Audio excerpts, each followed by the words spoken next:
जो 15 तारीख को हम लोग ने एफआईआर करी थी, जिसमें वाराणसी की 26 फर्में थे और सैली ट्रेडर्स था, टोटल 28 लोगों पे एफआईआर करी थी।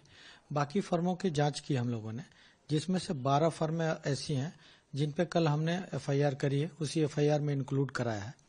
ये वैसी फर्में थी जो कि या तो बंद मिली या उनके सेल परचेज रिकॉर्ड नहीं दिखाए जो हम लोग सूचना मांग रहे हैं, तो उस आधार पर संदिग्ध प्रतीत हुई, इसलिए उनको भी उसी एफआईआर में इंक्लूड कराया गया।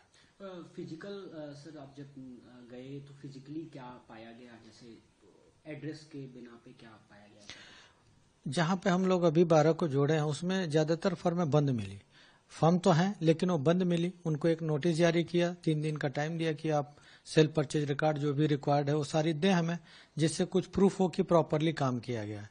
लेकिन उनके द्वारा ऐसा नहीं किया गया। इससे प्रतीत होता है कि इन लोगों ने बल्क में ट्रांसफर किया है सिरप का, और इसी के आधार पर उनको भी एफआईआर में नाम जोड़ा गया।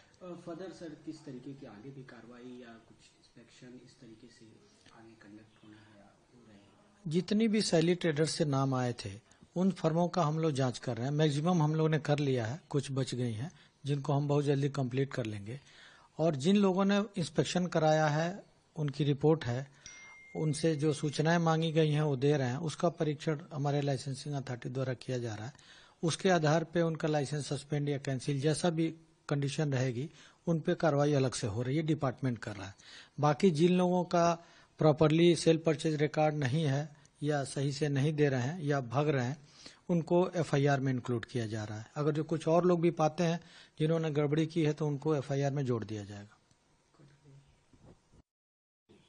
सर जो एफआईआर हुए हैं उसमें कौन कौन लोग शामिल हैं? कोई ऐसी बड़ी फर्म या कुछ ऐसा? देखिए, बड़ी फर्मों में एक श्री हरि फार्मा है जिसने कम से कम 6 लाख बोतल लिए हैं।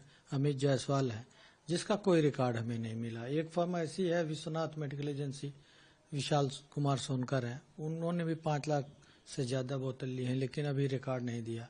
एक फर्म है राधिका इंटरप्राइजेज, उसकी भी जांच की गई थी, उन्होंने 1 लाख से ज्यादा बोतल सैली ट्रेडर से खरीदा है और एक ही फर्म को पूर्णा को दिया है। उस पूर्णा ने उसको ओपी फार्मा भदोही में बेचा है, जिसके खिलाफ एफआईआर हुआ, उसने आगे का कोई रिकॉर्ड नहीं दिया।